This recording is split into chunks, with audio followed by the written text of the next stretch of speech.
सारा क्षणिक है और आत्मा एक नित्य है।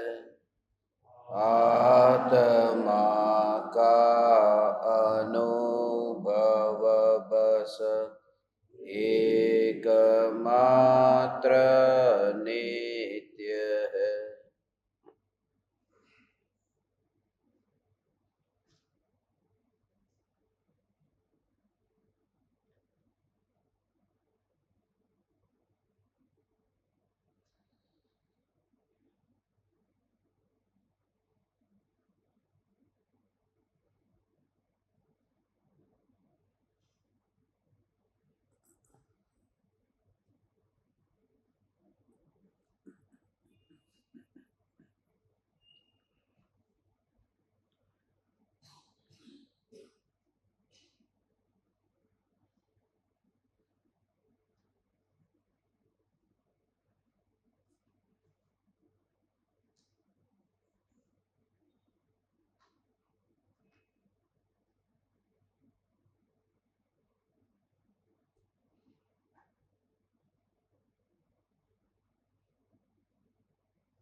चैतन्य स्वभावी भगवान आत्मा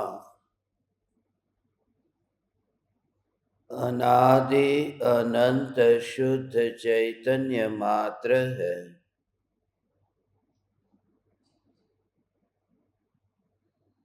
ज्ञान मात्र है। मैं शुद्ध चैतन्य मात्र, ज्ञान मात्र भगवान आत्मा हूँ। प्रति समय यह जागृति बनी रहे,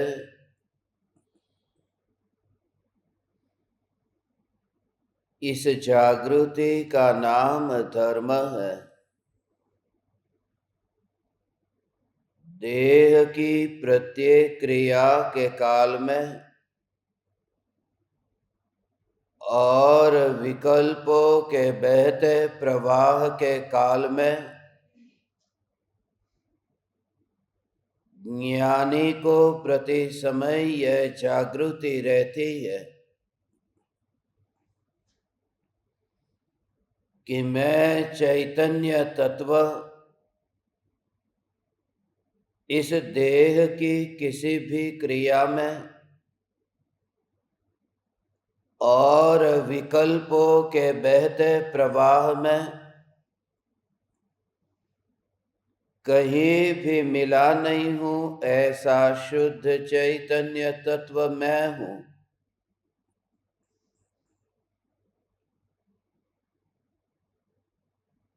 प्रति समय स्वयं की शुद्ध चैतन्य सत्ता का बोध आत्म जागृति ही धर्म है। चैतन्य तत्व की स्व संवेदन प्रत्यक्ष निर्विकल्प अनुभूति होते ही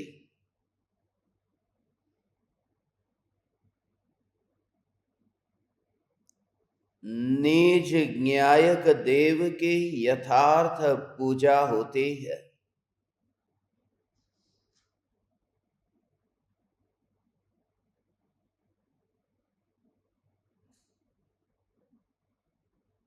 वह पूजा ही पूजा है, वह भक्ति ही भक्ति है। जहां होठ भी नहीं हिलते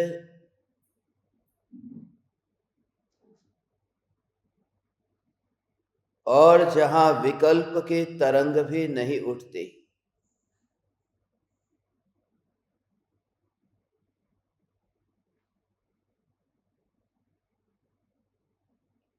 स्व संवेदन प्रत्यक्ष निर्विकल्प अनुभूति के काल में ही यह रहस्य समझ में आता है। इसलिए सम्यक दृष्टि ज्ञानी धर्मात्मा को ही पूजा, भक्ति, व्रत, तप आदि सब कुछ ज्ञानियों के लिए ही कहे है और ज्ञानियों के ही सार्थक है। क्योंकि अज्ञानता के कारण जितने भी भाव होंगे उन भावों में अपनापन होगा, उन क्रियाओं में अपनापन होगा। जहां मौन अनुभूति है वहां तो निष्क्रिय चैतन्य तत्व दृष्टि में है।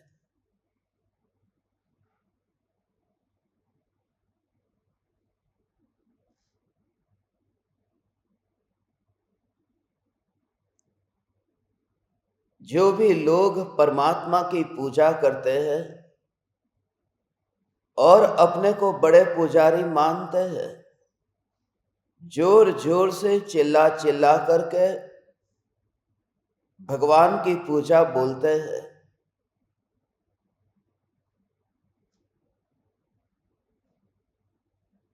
उन सभी से एक फकीर का प्रश्न है। जितना भी जोर जोर करके, चिल्ला चिल्ला करके, गला फाड़ करके, लाउड स्पीकर लगा करके इतना ऊंची आवाज में परमात्मा को पुकारना, एक ही प्रश्न है, क्या तुम्हारा भगवान बहरा है कि तुम्हें इतना जोर से बोलना पड़ता है? क्योंकि जब यथार्थ भक्ति होती है, असली पूजा होती है, तो यह चिल्लाना बंद हो जाता है। ये वे लोग चिल्लाते हैं लाउड स्पीकर पर माइक्रोफोन लेकर के जिन्हें अभी वह प्रतीति नहीं है कि पूजा क्या है, अनुभूति क्या है। मौन के बिना पूजा होती ही नहीं है। इसलिए जिस जगह पर हम उत्तम स्थान कहते हैं कि यह परमात्मा का स्थान है जहां मैं पूजा करने जाता हूं, और घर है वह बुरी जगह है, मंदिर है वह उत्कृष्ट भूमि है। मंदिर को बेशक हम आदर देते हैं, मंदिर को पवित्र स्थान कहते हैं। घर अपवित्र है, काजल की काल कोठरी है। मगर उनके लिए भी एक फकीर का प्रश्न है कि जब कोई व्यक्ति मंदिर जाता है तो मंदिर जाने का भाव कहां आता है? मंदिर जाने का भाव मंदिर में नहीं आता है, मंदिर जाने का भाव तो घर में आता है। मंदिर में तो घर जाने का भाव आता है, तो उस स्थान को भी मैं पवित्र कैसे कहूं जिस स्थान पर रह करके उस काजल की कोठरी में जाने का भाव आता है। इसलिए दुनिया जिसे अपवित्र भूमि कहती है, गृहस्थ, वहां पर भी उत्तम भाव आए। सुबह से भाव आ रहे थे कि आज मैं भगवान की भक्ति करूंगा, पूजा करूंगा। ये जो भी भाव वह सुबह घर पर ही आ गए थे। क्योंकि वर्तमान में हमारी जो चेष्टा है, हमारा जो मन है, वह उस प्रकार का है। हम जहां होते हैं वहां तो होते ही नहीं है।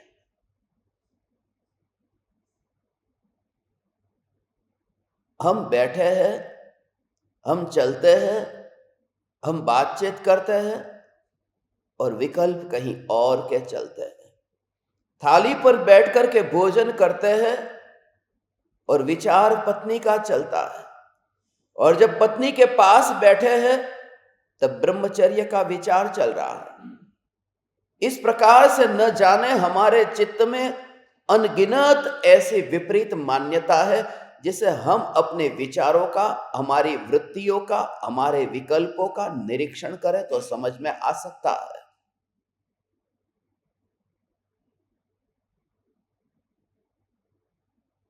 मंदिर पवित्र स्थान है जहां पूजा होती है,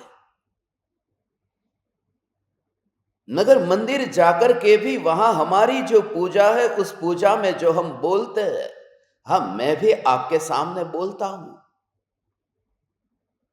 मगर मैं आपके सामने इसलिए बोलता हूं क्योंकि मुझे श्रद्धा है कि मेरे भीतर में जो भाव है वह भाव आप तक पहुंच नहीं पाएंगे जब तक मैं बोलूंगा नहीं।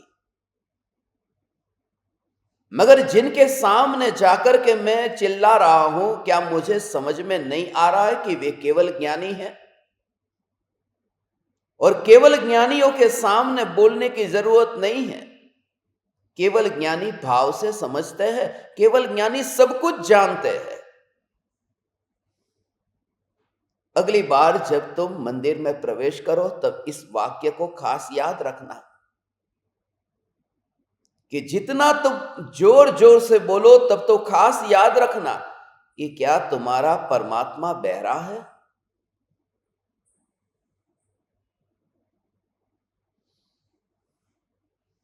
पूजा मौन होती है। फिर वही बात, और कोई वस्तु भी दुनिया में किसी को मिली नहीं जिसमें जहां पर रुचि थी और जिसमें जहां सुख बुद्धि थी, उस प्रकार से ही हमने भगवान की पूजा की। उन्हीं सामग्रियों को वहां पर भी याद किया। मैं और परमात्मा, उसके बीच में शुद्ध चैतन्य परमात्मा और परमात्मा, उसके बीच में ये खाने की वस्तु ही सब क्यों आ गई? चावल भी खाने के, कोकोनट भी, नारियल भी खाने का, पानी पीने का, फल खाने का, ये सब खाना पीना यही क्यों फिर विचारों में आया? इसका भी विचार करना चाहिए। क्या हमारी पूजा सिर्फ अनाज और पानी तक ही सीमित रहती है? फिर क्या हम ये परंपरावादी होकर के ऐसी पूजा करते करते ही मर जाएंगे? ये विचार करना। बात वहां पर ही क्यों आ जाती है? खाने और पीने की ही बात क्यों आती है? कोई दूसरी सामग्री भी नहीं मिली, सिर्फ खाने की मिली।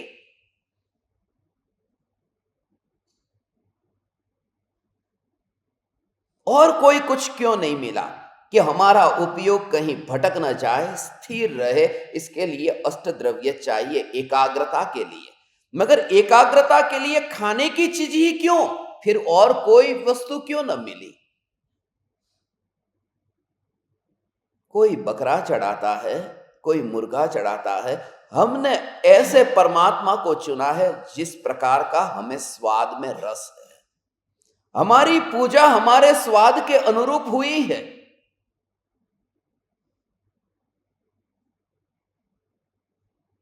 बकरा खाने वाला बकरा चढ़ाता है, मुर्गा खाने वाला मुर्गा चढ़ाता है, चावल खाने वाला चावल चढ़ाता है।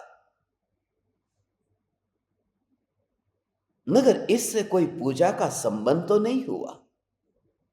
इसलिए आज पूजा करने वाला जो पूजक है, जिसकी पूजा होती है, वह जो पूज्य है, ऐसे ज्ञायक देव को लक्ष्य में रख करके पूज्य वासुपूज्य तीर्थंकर परमात्मा के जीवन चरित्र में प्रवेश करते हैं, क्योंकि वे भी तो वासु पूज्य है।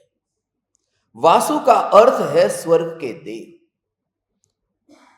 वासु नाम का जो देव था, जिस देव ने वासु पूज्य नाम दिया था 12वें तीर्थंकर को, कि वासु भी जिसको पूजता हो, वासु के लिए भी जो पूज्य हो, वे वासु पूज्य है। पूजा का अर्थ हमें पता नहीं है, इसलिए परंपरावाद से जो अलग हो गया है और जो विचार करता है, वे लोग गिने चुने हैं। क्योंकि जिस मार्ग पर मैं यात्रा करता हूं, यह मार्ग बहुत सकड़ा है। गांधी जी ये कहते थे, बहुत सकड़ा मार्ग है, यहां एकाध व्यक्ति बड़ी मुश्किल से चल सकता है, इतना सकड़ा मार्ग है। और मैं तो उतना भी नहीं कहता, मैं तो आपको कहता हूं ये मार्ग सकड़ा नहीं है, ये मार्ग तलवार के धार पर चलने जैसा मार्ग है।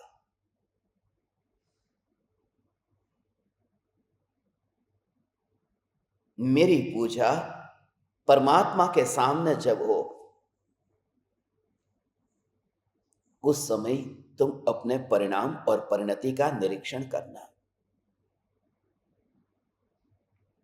फिर जब हम पूजा बोलते हैं, उस पूजा बोलते समय फिर क्या वो मशीन की तरह बोलना है और भाव कहाँ जा रहे हैं, ये भी उन लोगों को समझना चाहिए जो कहते हैं कि ज्ञान दीपक प्रज्वलन आत्म साधना का नित्य क्रम फिर एक मशीन की क्रिया की तरह हो जाता है।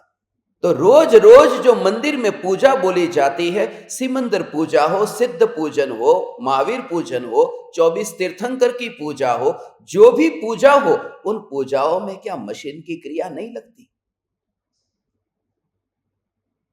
और तुम सच्चे हृदय से विचार करना कि क्या तुम्हें वो पूजा करते समय चित्त में कौन कौन से विकल्प आए थे?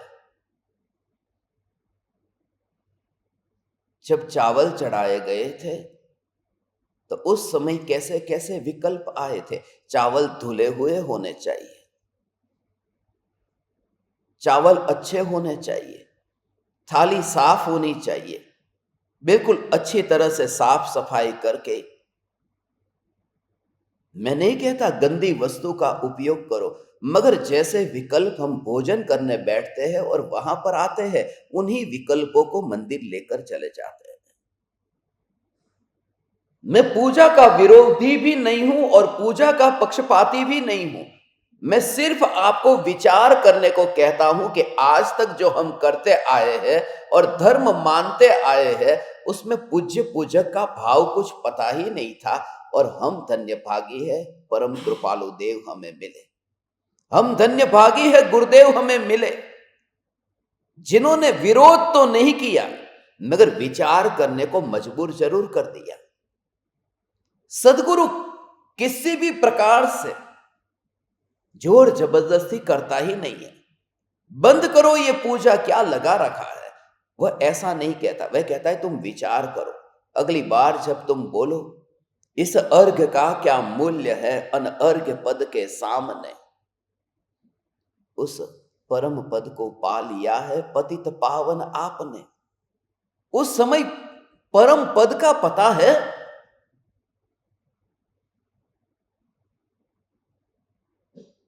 कुछ भी नहीं पता। परम तत्व का पता चले तो वहां ये कोलाहल बंद हो जाए, ये थाली बजाना, ये घंटियां बजाना और ये होठों से वहां पर बैठ जाए। इसलिए मुनिराज को देखो, मुनिराज भी चाहते हैं। मुनिराज को ये जरूरत नहीं होती चावल चढ़ाने की।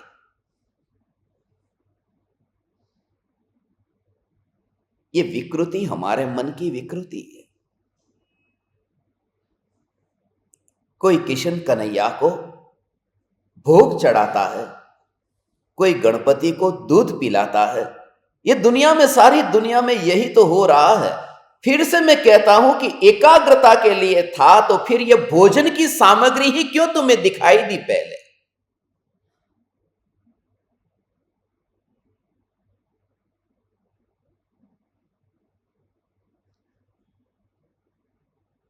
पूजन कम है, भोजन ज्यादा है।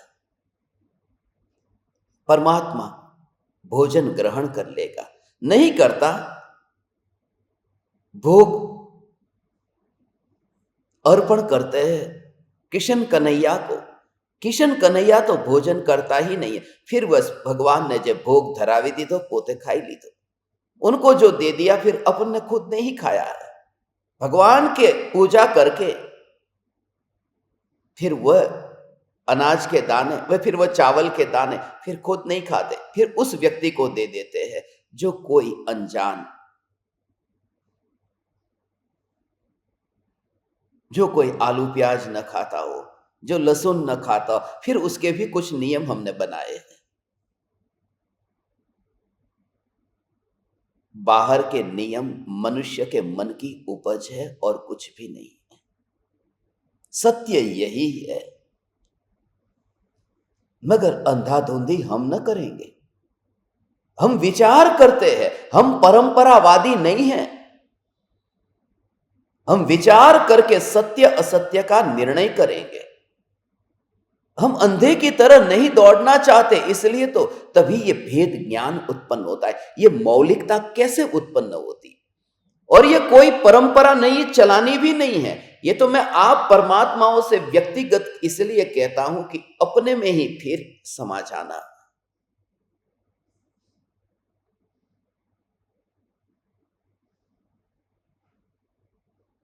किसी से कोई चर्चा नहीं करनी है। गणपति दूध पीते हैं। बीच में आया था ना कि गणपति की मूर्ति पर गणपति दूध पीते हैं। भक्त का दूध गणपति ले लेते हैं। क्या चमत्कार है? यदि ऐसा चमत्कार है, मैं तो चमत्कार उसे मानूं कि गणपति दूध ले नहीं, दूध देना चालू करे कि गरीब लोगों के पेट में दूध पहुंचे, दूध पिलाना चालू करे, तब मैं मानूं कि गणपति ने कोई चमत्कार किया, कि खुद नहीं पिया, दूसरे को पिलाया, कि जिससे दूसरे की भूख मिटी। हमारी पूजा हमसे ऊंची नहीं है। हमारी पूजा हमारे मन का ही विस्तार है और कुछ भी नहीं है। हे वासुपूज्य स्वामी, आज हम आपकी पूजा करेंगे, आज हम आपकी भक्ति भी करेंगे। ये इंद्र स्वयं जो आपके चरणों में झुकता है, मगर आप किनके चरणों में झुकते हैं? आप कहां झुक रहे हैं?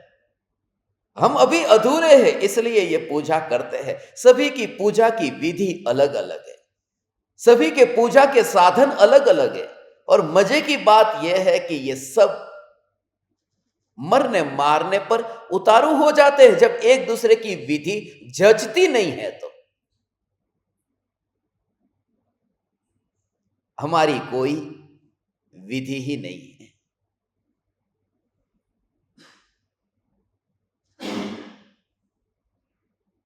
हम तो एक ही बात जानते हैं कि जीवन अल्प है, परंपरा से जो चल रहा है उस पर हमारा जोर नहीं है, और जो चल रहा है उसमें हमें विवाद करना नहीं है। हमें तो वह जो स्वरूप जो अनादि से समझ में नहीं आया, इस स्वरूप को ही हमें समझना है। बस इतना ही हमारा प्रयोजन है। वासुपूज्य स्वामी को समझे,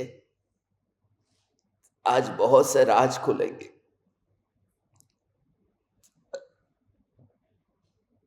वासुपूज्य स्वामी,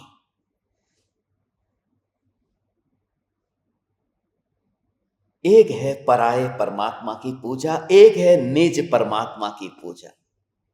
पराये परमात्मा की पूजा के लिए साधन चाहिए, ये अष्ट द्रव्य चाहिए।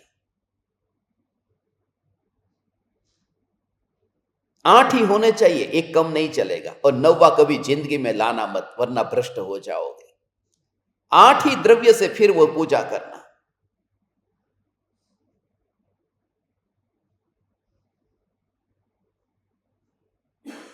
चावल चढ़ाया, पराये परमात्मा की मूर्ति बनाई। हमारा रस मूर्ति बनाने में भी क्यों है? क्योंकि हमें रूपी दिखाई देता है। मनुष्य मूर्ति बनाएगा वह अपने हिसाब से ही बनाएगा। हम अपनी बुद्धि से आगे कुछ परमात्मा को कैसे बनाएंगे? और सत्य यही है, वे परमात्मा और मेरी जो बनावट, उसमें मेरी ही छाप होगी, मेरे ही हस्ताक्षर होंगे। मेरे बनाए गए परमात्मा, उन परमात्मा की प्रतिमाओं के नीचे प्रतिष्ठा करने वाले के हस्ताक्षर है। उसमें परमात्मा का कुछ भी नहीं है। वह नाम भी परमात्मा का नहीं है, वह भी किसी और ने दिया हुआ नाम है। इंद्र ने नाम दिया वासुपूज्य। हे ज्ञान दीपक, विचारशील बनो, निर्णय करो, तब तुम्हारे ज्ञान के पहलू अलग अलग दृष्टि से खुलेंगे और तुम में बल आएगा। मैं मानूंगा, मैं सत्य मानूंगा, मगर कहीं मेल तो खाए।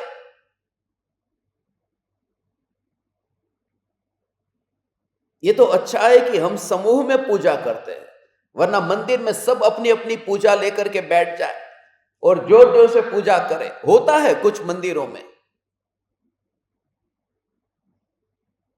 तो पता चले कि ये क्या हो रहा है, मगर चल रहा है, बस चल रहा है। पति पत्नियों के लिए मुझे किसी ने सुझाव दिया था आपको भेजने के लिए। संस्कृत भाषा पर चर्चा चल रही थी। एक पंडित जी से मेरी बात हुई, उन्होंने कहा कि आप अपने सभी श्रोताओं को कहो कि संस्कृत भाषा सीखे। अपनी मूल भाषा है, देव भाषा है। मैंने उनको कहा कि यह संस्कृत सीखने के लिए अब उनकी उम्र नहीं रही, अब बुढ़ापा आया, अब गुजराती भी ठीक तरह से, हिंदी भी ठीक तरह से सुनाई देती है, बहुत है कि जो करने योग्य काम है वो कर ले। अब कहां संस्कृत सीखने बैठेंगे। मगर उसका उन्होंने मुझे एक बेनिफिट बताया कि पति पत्नी को संस्कृत तो सीखनी ही चाहिए, और घर में जब भी झगड़ा हो संस्कृत में ही झगड़ा करना चाहिए, जिससे पड़ोसियों को पता चले कि पूजा चल रही है।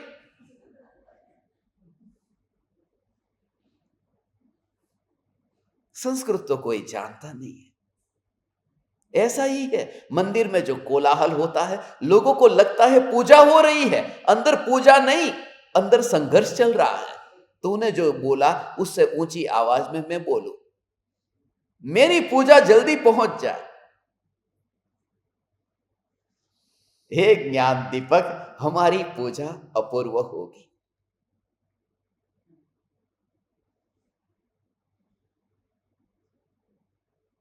कल मैं 100% श्री महावीर जिनालय में आकर के हम सब साथ में सामूहिक पूजा करेंगे।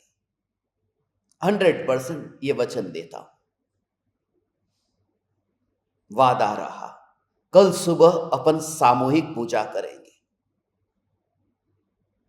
चिल्लाते चिल्लाते चुप कैसे हो जाते हैं वह हम सीखेंगे। बोलते बोलते वाणी कैसे ठहर जाती है वह हम सीखेंगे।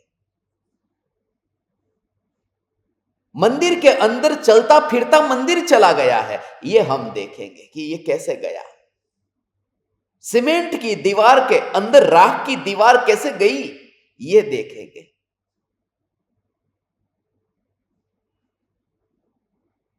और कल से तो 10 लक्षण पर्युषण महापर्व का शुभारंभ हो रहा। कल है ना पहला दिन, हमारा तो 13वां दिन है, 13वीं हो जाएगी। पर्युषण समूह में पूजा करेंगे।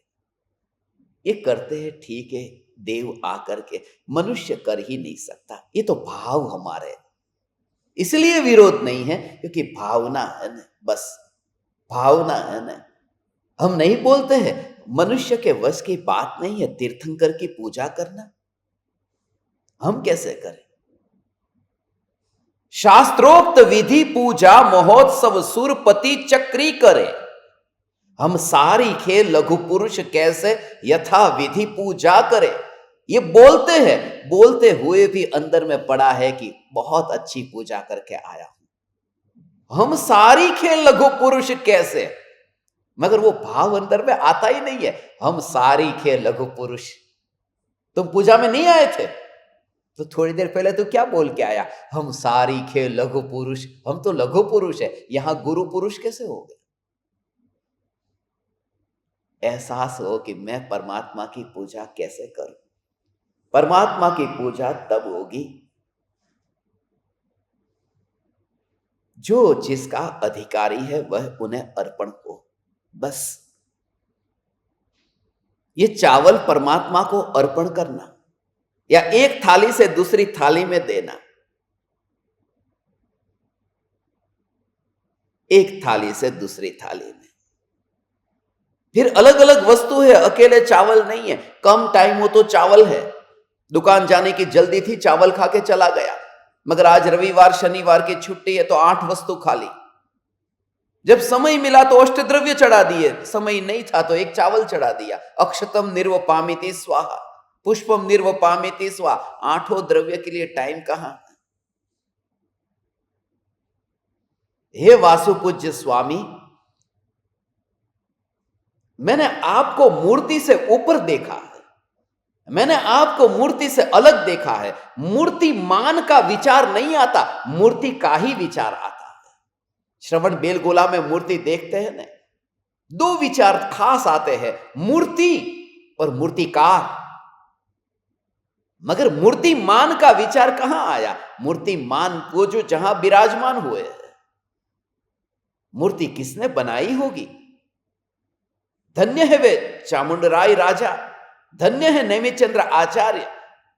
वो विचार आ जाता है। मगर ये मूर्तिमान कौन थे? ये मूर्तिमान वो क्यों नहीं दिखाई देते? क्योंकि मैं चैतन्य परमात्मा, मैं यहां अपने को नहीं देखता। जो वस्तु जिसके लिए योग्य हो वही चढ़ानी योग्य है।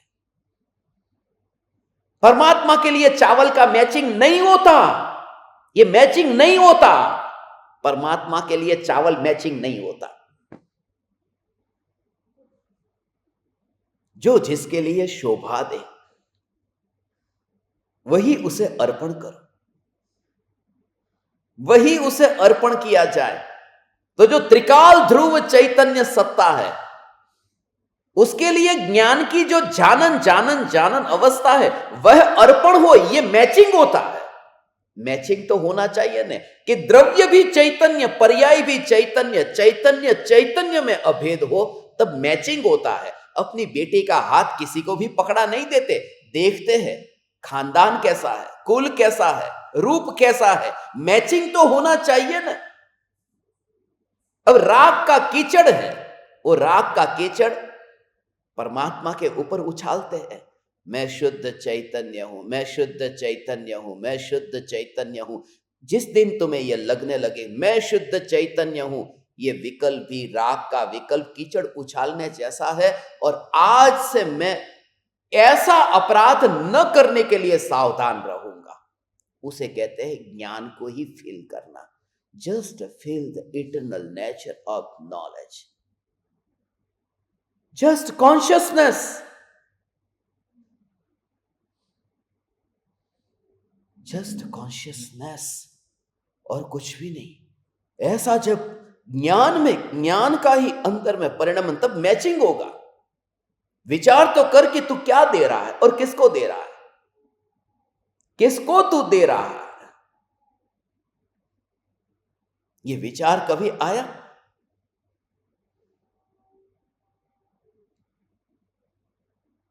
ये रोज रोज रोज रोज पूजा करके पहले दिन जो भाव आता है वह भाव फिर दूसरे दिन नहीं, तीसरे दिन नहीं। मंदिर नया नया बना तब कैसा भाव आया, फिर धीरे धीरे धीरे धीरे फिर वो प्राचीन होता है, फिर वो पुराना मंदिर, फिर पुराने की वजह से भाव आता है, भगवान की वजह से तो आया ही नहीं है। हमारे भाव ऐसे ही बदलते रहते हैं। ससुराल में देखो दामाद आता है तो पहले दामाद के रूप में आता है, 56 भोग होते हैं। फिर कुछ सालों के बाद में फिर दामाद के रूप में नहीं, जीजाजी के रूप में आता है। तब फिर 2-4 आइटम होती है। और कुछ सालों के बाद में फिर फूफा जी आते हैं। કોણ આવ્યું કે પેલા જમાઈ આવ્યા હતા, હવે કે બનેવી આવ્યા, હવે के फुआ आया। ये फुआ फूफा आते आते तो फिर मांगना पड़ता है, खाने में क्या बनाया है, कुछ हो तो लेके आओ। आदमी तो वही है, भाव बदल जाते हैं। एक ही भाव में इतने भाव बदलते हैं। हे ज्ञान दीपक, हमारे परमात्मा की भक्ति इससे ऊंची नहीं है। हे वासुपूज्य स्वामी, मैं भक्ति करूंगा आपकी, मगर मेरी भक्ति में प्राण होंगे, मेरी भक्ति मुर्दा नहीं होगी। जो मुर्दे चावल और मुर्दा हाथ, ये दोनों एक दूसरे ऐसे नहीं, ऐसी नहीं होगी। मेरी पूजा में प्राण होंगे। मैं आपको राग अर्पण नहीं करता। हे वितरागी परमात्मा, आपको देख करके यही यही यही यही यही आपको देख करके ये जो मैं चैतन्य परमात्मा ऐसा घन पिंड हूं, ये विचार आता है। भगवान की मूर्ति को देखा, अंदर से खाली खाली नहीं है, भरी हुई है। ऐसे ही अपनी ज्ञान की मूर्ति को देखा कि ये ऊपर से खाली भरी और अंदर से खाली खाली भरी पड़ी हो, ऐसी नहीं है, ये घन है, सॉलिड है। ऐसी ये चैतन्य की मूर्ति, ये भगवान आत्मा, ये चैतन्य मूर्ति की महिमा ही इसलिए है। ओ हे वितरागी परमात्मा, आपके सामने आकर के तो बस हो।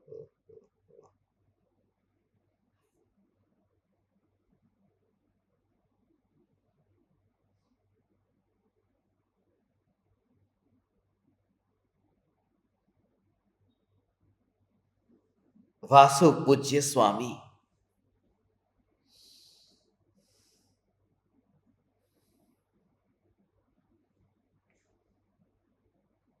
परंपरा से हट करके, इसलिए परंपरा से हट करके क्योंकि वासु पूज्य स्वामी से पहले हुए 11 तीर्थंकर जिन्होंने विवाह किया था, वासु पूज्य स्वामी पहले तीर्थंकर है जिन्होंने विवाह नहीं किया। अब ये बात भी है कि विवाह क्यों नहीं किया।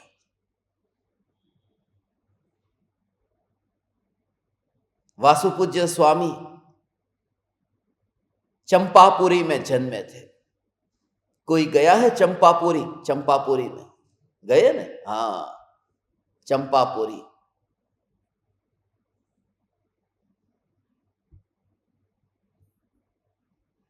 चंपापुरी, पावापुरी, ये सब ये याद रखना। वासु पूज्य स्वामी चंपापुरी में, महावीर भगवान क्या थी? मोक्षे गया के सम्यक शिखर थी, पावापुरी थी। आ तो काले कोई केम कीधु तू, हाँ में बैठा से एक बेन के सम्यक शिखर थी।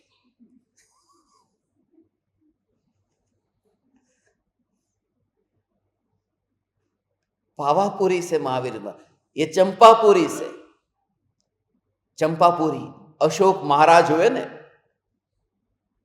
हस्तिनापुर नगरी में, वहां अशोक महाराज हुए। चंपापुरी की वहां की एक बेटी थी रोहिणी, रोहिणी की शादी वहां हुई थी चंपापुर। चंपापुर से वो हस्तिनापुर में हुई, और वहां दोनों, ये दामाद और बेटी, ये दोनों फिर यहाँ वासुपूज्य स्वामी का जब वहां समोसरण था, चंपापुरी में विराजमान थे, तब वे दर्शन करने आए थे। और वे भी, अशोक भी उनके गणधर हुए थे, मुनि राजा थे। राजा होकर के फिर उन्होंने दीक्षा भी ली वासुपूज्य स्वामी से। दीक्षा लेकर के फिर उन्होंने मुनि धर्म अंगीकार करके गणधर पद पे गणधर हुए। 5 पांडव का भाई था ना कर्ण, ये भी आपने कर्ण चंपापुरी का राजा था, ये भी आता है। मैं ज्यादा पुराण पढ़ता नहीं, मगर जितना पढ़ा है उससे मैंने ये पढ़ा।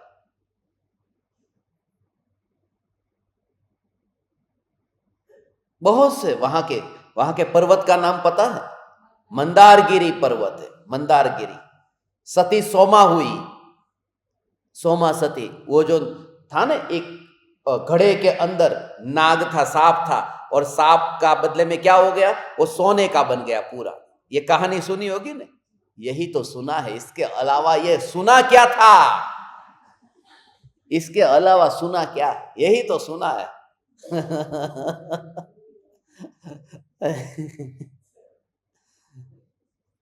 ऐसा तो वो जो सती सोमा है वो भी चंपापुरी के थे, चंपापुरी में हुए वहां। ऐसे बहुत से हैं। अनंतमती सती हुए, वो भी चंपापुरी में। श्रीपाल राजा जिनको कोढ़ हुआ था, उनकी भी कहानी सुनी ना? कैसे कोढ़ मिट गया?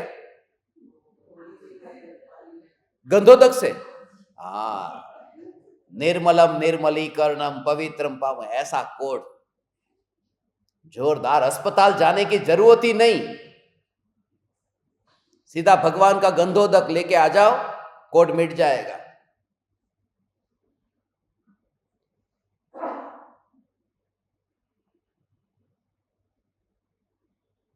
इतनी मिथ्या मान्यता और धर्म के नाम पर यह फैली हुई है। फिर कोड मिट गया। ओ हो, कोड को होने में भी कितना टाइम लगता है। वो अचानक कोड एक रात में नहीं निकलता, और गंधोदक लगाते ही सीधा कोड मिट गया।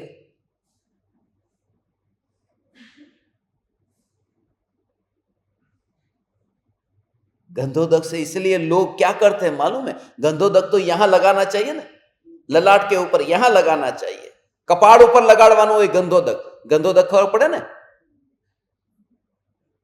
लोग पूरा ऐसा ऐसा करके अंदर कपड़ा खोल करके, जेंट्स तो होते ना अंदर कुर्ता ऐसा ऐसा करके पूरा, जैसे क्या माना है कि बस गंधोदक को। बाथरूम भी पीछे, वहां जाके ना ही लो ना, इतना गंधोदक से ही ना लो। वो भगवान का वो पवित्र जल है, वो गंधोदक श्रीपाल राजा का, वो भी वहां के ही हुए थे। और महावीर भगवान भी वहां पर, महावीर भगवान चंपापुरी में हुए, मोक्ष में नहीं, वहां पर उनका सम्मोसरण जहां घुमा था, तो उनका महावीर भगवान का विहार चंपापुरी में भी हुआ था। ये भी आगम में आया है। महावीर भगवान उतने इलाके में सब जगह वहां पर विहार हुआ था। ऐसे चंपापुरी में वासुपूज्य स्वामी, ये सब कौन कौन हुए ये बताया। और गुरुदेव भी वहां गए थे, समेत शिखर की यात्रा गुरुदेव के साथ में बहुत से मुमुक्षु ने यात्रा की थी। और हम एक इतिहास बनाने वाले हैं वहां जाकर के, चंपापुरी मंदारगिरी पर्वत के ऊपर। पांचों कल्याणक चंपापुरी में हुए वासुपूज्य स्वामी के। एक ही तीर्थंकर ऐसे है ना, बाकी कोई तीर्थंकर ऐसे नहीं। वासुपूज्य स्वामी के पांचों कल्याणक चंपापुरी में हुए। जे गामમાં જન્મ્યા, એ જ ગામમાં દીક્ષા ને, એ જ જ્ઞાનમાં, એ જ ગામમાં કેવળ જ્ઞાન ને, એ જ ગામમાં મોક્ષ. એટલા માટે ઉમરાળામાં જ જન્મ્યા, ઉમરાળામાં જ દીક્ષા, ઉમરાળામાં જ કેવળ જ્ઞાન ને, ઉમરાળામાં જ મોક્ષ. આવું બહુ ઓછું થાય. બાકી જન્મ્યા હોય ક્યાંક ને નીકળવું જ પડે, એ ગામને તો મૂકી જ દેવું પડે। ये गामनी अंदर रहीने पाछो एक अपवाद है, ऐसा हुआ नहीं है। मगर ये पांचों कल्याणक चंपापुरी में वासुपूज्य स्वामी के ये हुए। वे भी पूर्व भव में विदेह क्षेत्र में वहां पर थे, और वहां से फिर यहां पर जन्मे। स्वर्ग में देव होकर के पद्मोत्तर नाम के राजा थे, वहां भी वैभव भोग लिया। युगंधर नाम के जिनेन्द्र भगवान के पास में दीक्षा ली थी। दीक्षा लेकर के फिर वे वहां से स्वर्ग में देव बने, जहां महाशुक्र नाम का स्वर्ग है। वहां उन्होंने 16 सागरोपम वर्ष का आयुष्य भोगा, और फिर यहां पर जन्म हुआ। ऐसा वसुपूज्य उनके पिता का नाम था। बेटे का नाम वासुपूज्य, पिता का नाम वसुपूज्य। माताजी के नाम नो दुकाळो तो एम कोई नु है ने एक हरखा हरखा जेवू, भाई ना बेन ना के एक ना एक हरखा नाम होय के नहीं? क्या केवा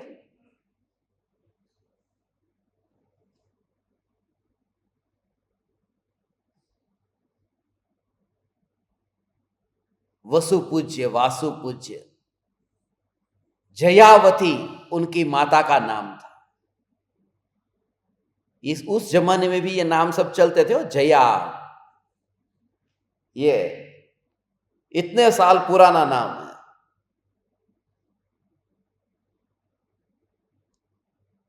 पहले बाल ब्रह्मचारी तीर्थंकर जिनको संसार में शादी नहीं करूंगा मां बाप ने मनाया मगर शादी नहीं की।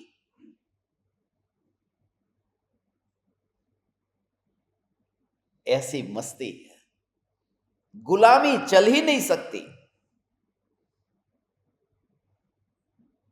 जब अंदर में ऐसा जोर आए, पूर्व भव का जाति स्मरण ज्ञान, उस जाति स्मरण से पूर्व का जो स्मरण होता है वह वर्तमान में अपने परिणामों को पलट देता है।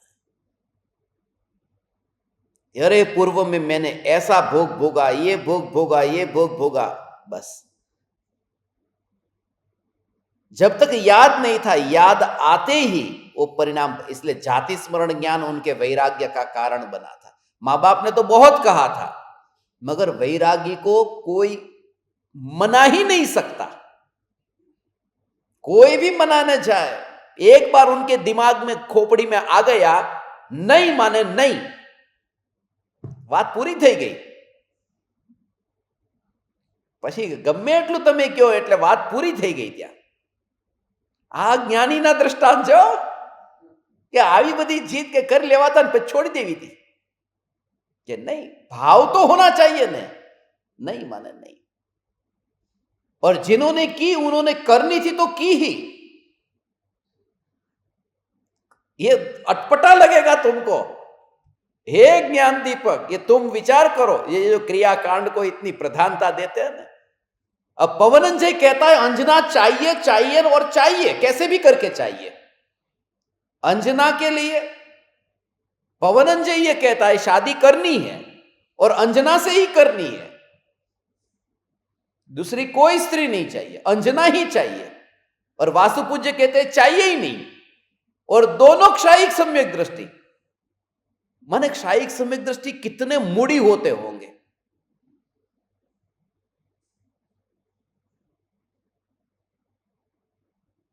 जो आया सो आया बस, और फिर भी दोनों को कर्म की निर्जना, ये उनके लिए समझने जैसा है जो क्रियाकांड को और जो बाहर के परिणामों को इतना जोर देते हैं कि ज्ञानी ऐसे क्यों होते हैं और इतने सहज। આવું છે બધું।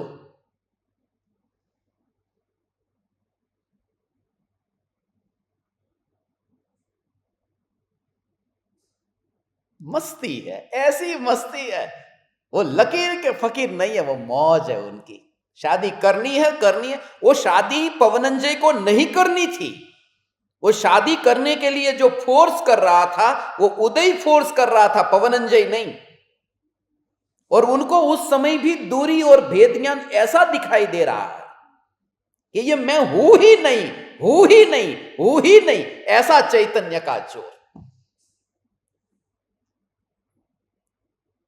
ऐसा चैतन्य का जोर।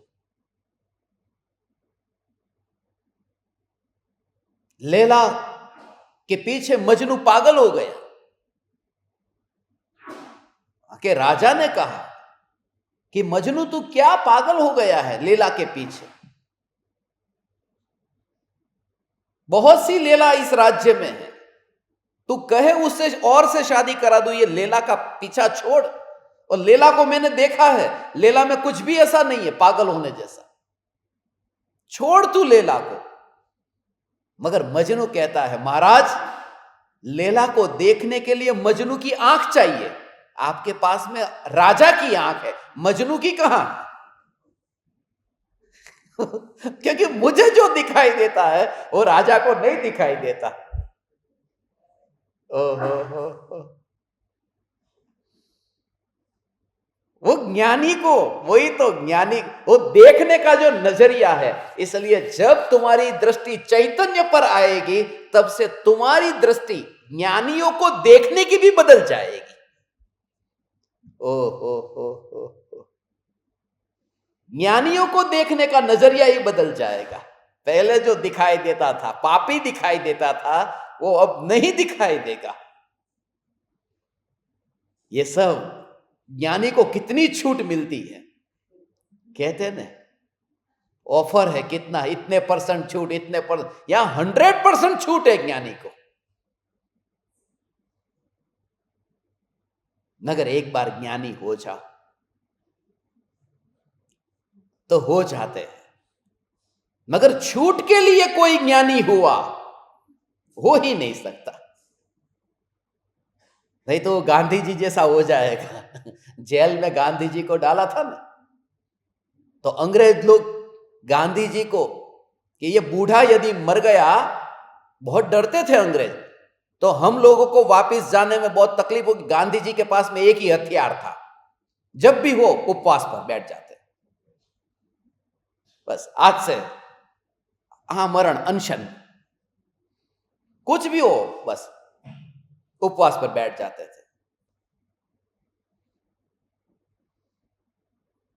और ये लोग, अंग्रेज लोग, उनको पाइप एक रखा था, उस पाइप को मुंह में डालते थे और केसर का, बादाम का दूध तैयार करके पाइप में डाल के गांधी जी को पिलाते थे। इसलिए क्योंकि ये मर न जाए कहीं जेल के अंदर, उनको झिलाना है। और ये न्यूज फिर अखबार में आए कि गांधी जी को जेल में केसर बादाम का दूध पिलाया जा रहा है। तो कुछ लोगों ने जानबूझ करके बाहर अपराध किया कि चलो जेल में जाते हैं। और जैसे वो जेल में गए, अंग्रेज तैयारी थे बड़े बड़े पाइप लेकर के, ऐसा मारा है सबको। ये गांधी जी को दूध मिला और इनको पिटाई कि वो दूध पीने नहीं गए थे, ये खास पीने गए इसलिए डंडे पड़े हैं। तो भोग भोगने के लिए कोई ज्ञानी होगा तो डंडे ही पड़ेंगे, ज्ञानी होकर के भोग मिल जाएंगे वो बात अलग है।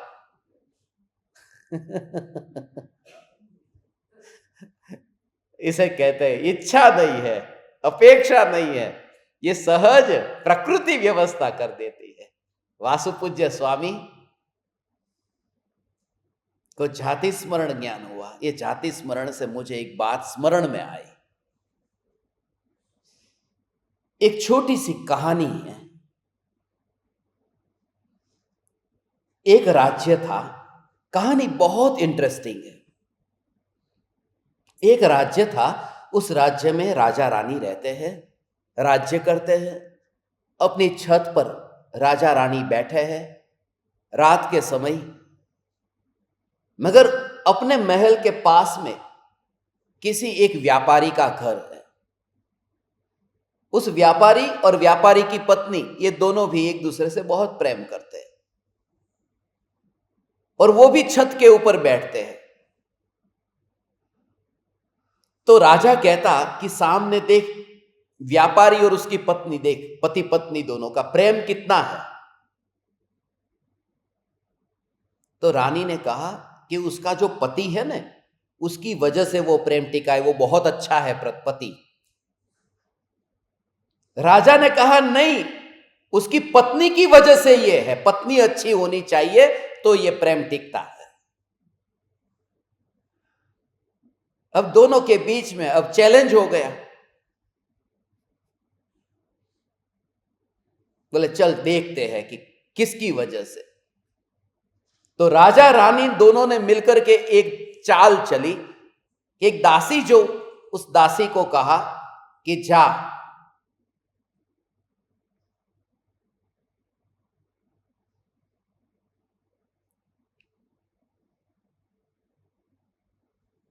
उस लड़के के पास में, माने वो जो सेठ है उसके पास में, और उसको बोल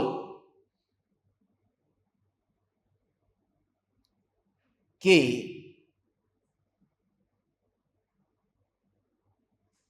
तू तेरी पत्नी को मार डाल। और दूसरे आदमी को भेजा वहां पर कि जा, उसको तू जाकर के बोल के उसके पति को मार डाले। दोनों को लालच दिया। एक को लालच दिया है कि यदि तू तेरे पति को मार डालेगी तो राजा तेरे प्रेम में पड़ा है और वो तेरे से शादी करना चाहता है। और उसको भी यही कहा कि तू तेरी पत्नी को मार डाल तो रानी तेरे प्रेम में पड़ गई है और वो तुझसे शादी करना चाहती है।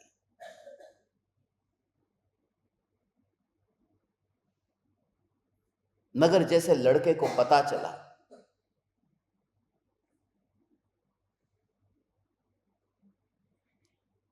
तो लड़के ने कहा, बड़ा व्यापारी है, सेठ है, उसने कहा वो रानी क्या, ऐसी हजारों रानियां मिलेगी ना तो भी मैं अपनी पत्नी को नहीं मारूंगा,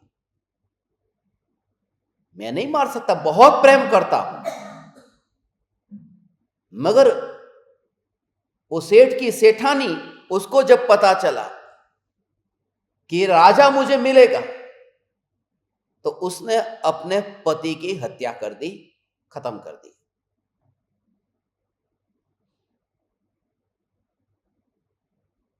राजा को जब पता चला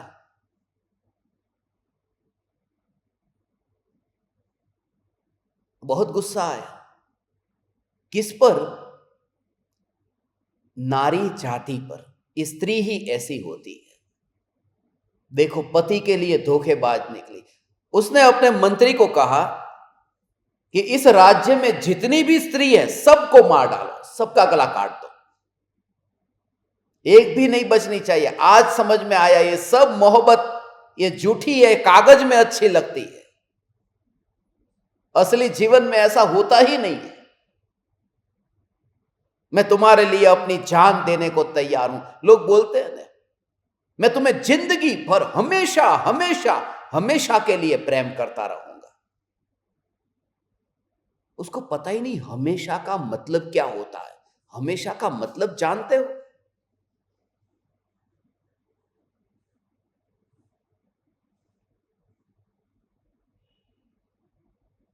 और राजा चला गया जंगल में, मंत्री को कह के गया। अब मंत्री टेंशन में कि मैं क्या करूं। मगर उसका पिता था, उसने अपने पिता को बात बताई, क्योंकि उसका पिता इस राजा के पिता के काल में मंत्री था। इसलिए उसने कहा कि ऐसा मुझे राजा ने ऑर्डर दिया है, यदि सभी नारियों को मैं नहीं मारूंगा तो राजा मुझे तो खत्म करेगा और भी नारियों को खत्म करेगा, तो क्या करना चाहिए। उसने कहा तू चिंता मत कर, तू मेरे को सौंप दे। इन राजकुमारों को, राजाओं को हैंडल करना मैं अच्छी तरह जानता हूं। बुढ़ापा भले आ गया।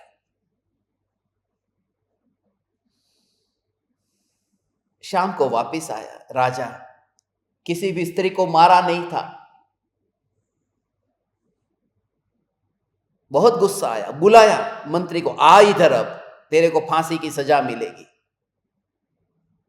मगर मंत्री का पिता बूढ़ा वह पहुंच गया। उसने कहा मेरी एक बात ध्यान से सुनो, मैं आपको एक कहानी सुनाता हूं।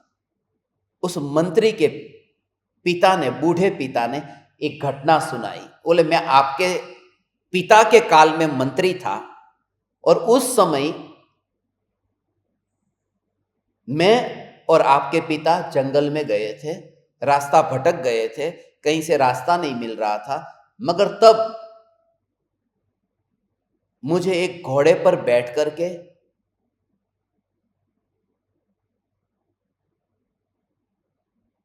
कोई एक आदमी आया और मुझे घोड़े के साथ में उसने बांध दिया, घसीट करके घोड़े के साथ में मुझे वो लेके गया और एक जगह जहां लेकर गया, एक मकान के पास में, वहां पर उसने 2 कब्र खोद करके तैयार करने को मुझे कहा। तो वो 2 कब्र खोदने को कहा है, कब्रिस्तान, और मकान के पास में ही है। मुझे पता चल गया कि एक कब्र तो मेरे लिए है, मगर दूसरी किसके लिए वो पता नहीं। ये मंत्री का बाप कहता है, बूढ़ा बाप, कि दूसरी कब्र किसके लिए मुझे पता नहीं है, मगर एक तो मेरे लिए है। मगर थोड़ी देर में वह ऊपर गया मकान में और ऊपर से लाश फेंकी। वह लाश कब्रिस्तान में गिरी। वो लाश एक आदमी की लाश थी, युवक था। फिर उसने घोड़े से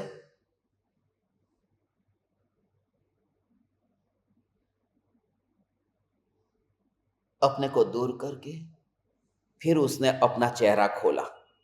चेहरा खोला तो पता चला कि वो स्त्री थी, पुरुष नहीं था जो घोड़े पर आया था। वो उसने कहा कि मैं इसकी पत्नी थी, ये जो मार दिया गया है उसकी पत्नी थी।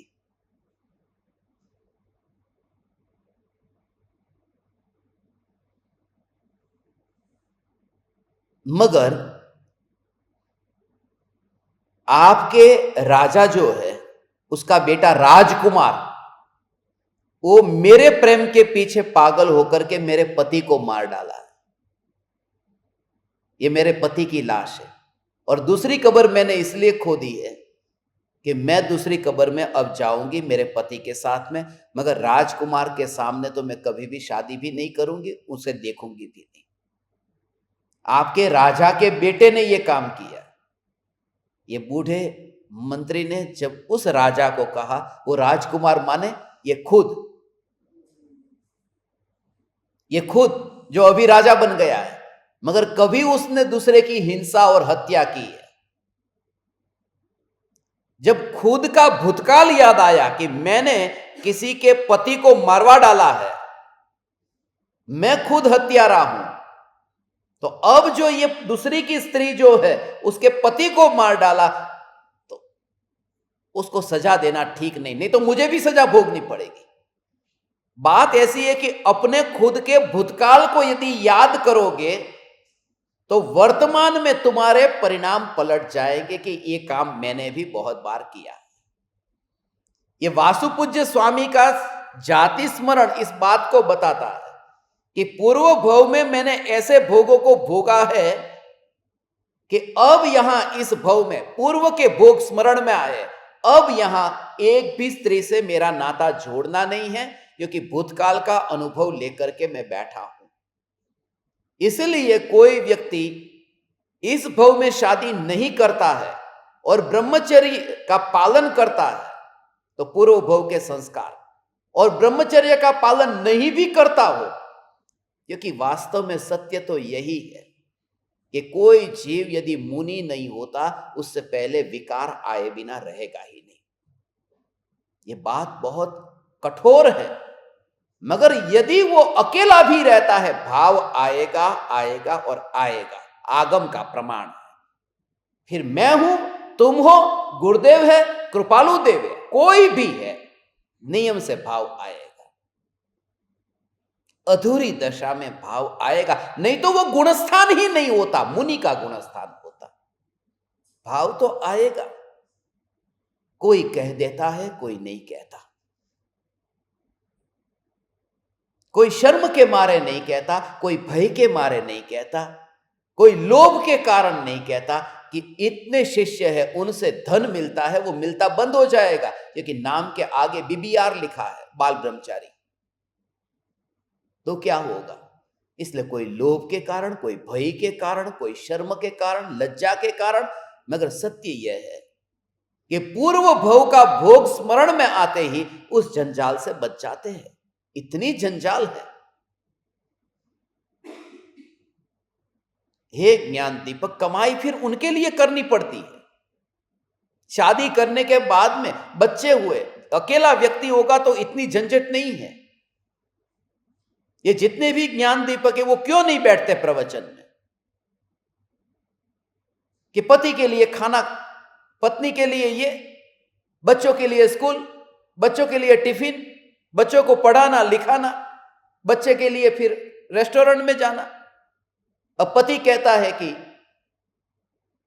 स्विट्जरलैंड घूमने के लिए आओ तो जाना पड़ता है। अब पति से कंडीशन रखना, तुम्हारे साथ स्विट्जरलैंड आऊंगी यदि तुम मेरे साथ गजपंथा आए, एक बार स्विट्जरलैंड एक बार गजपंथा। हां,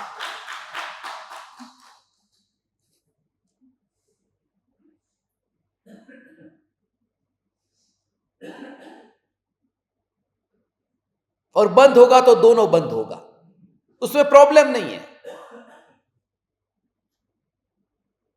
मगर निकलना तो होगा। हे वासुपूज्य स्वामी, आपका यह जाति स्मरण ज्ञान आपके वैराग्य का कारण बना, आपका ऐसा चैतन्य का जोर, उनका निशान, वो जो लांछन चिन्ह, वो क्या था? भैंसा था। भैंसा क्यों?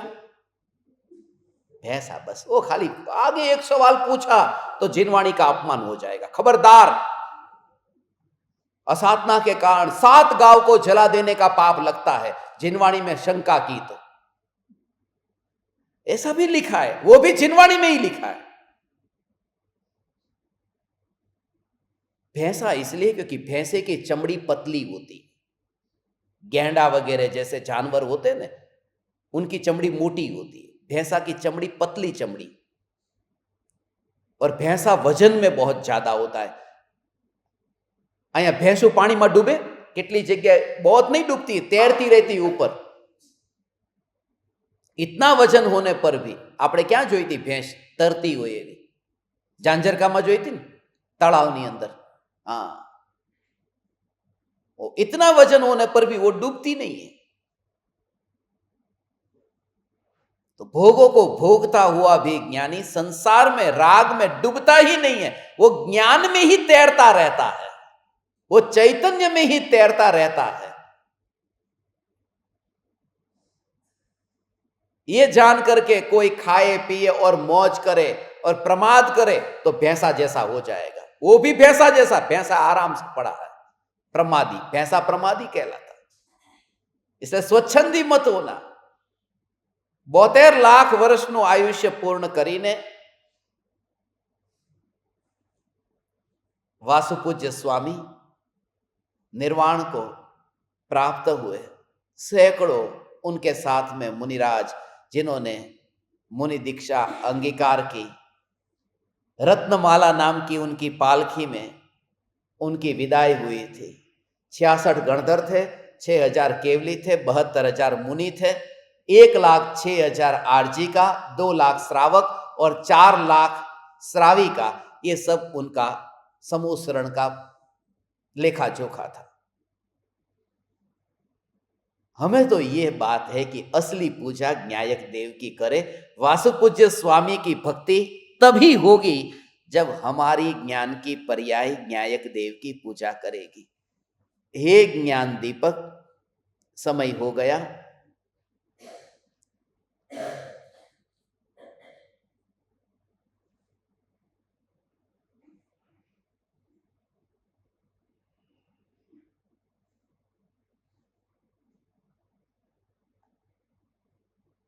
ये प्रथम बालयती के जीवन की घटना बताई। जिनकी शादी नहीं हुई है वे करे नहीं,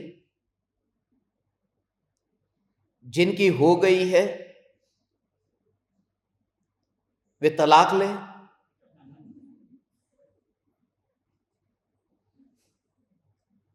और जिनका पति मर गया तो धन्यवाद दे।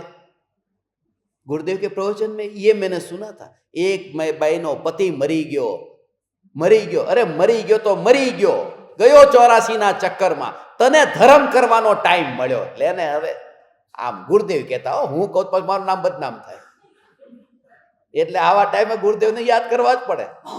नहीं तो કે હે પતિને મરી જવાનું કીધું,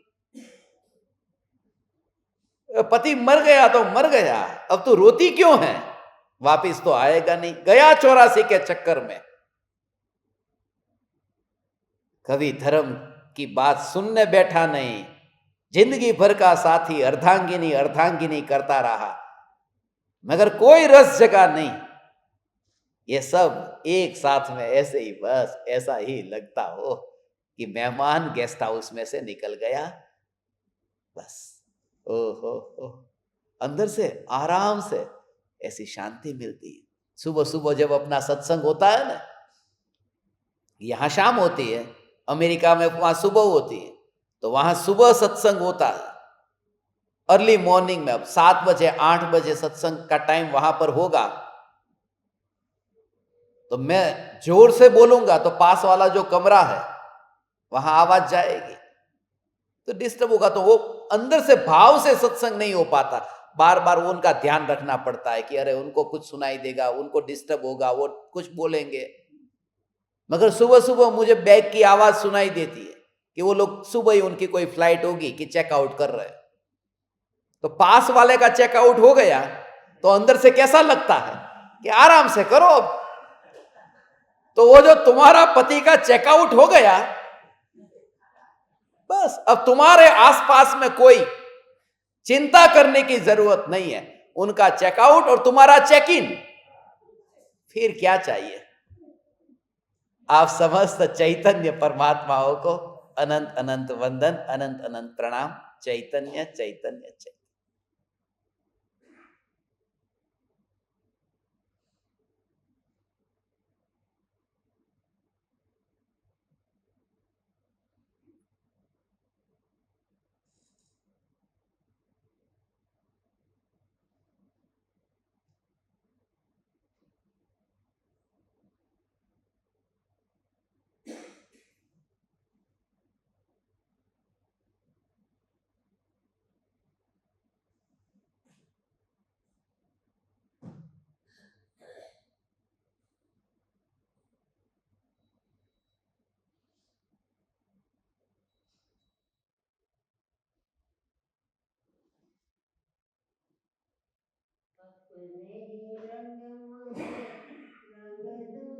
अहो अहो श्री सद्गुरु करुणा सिंधु अपार,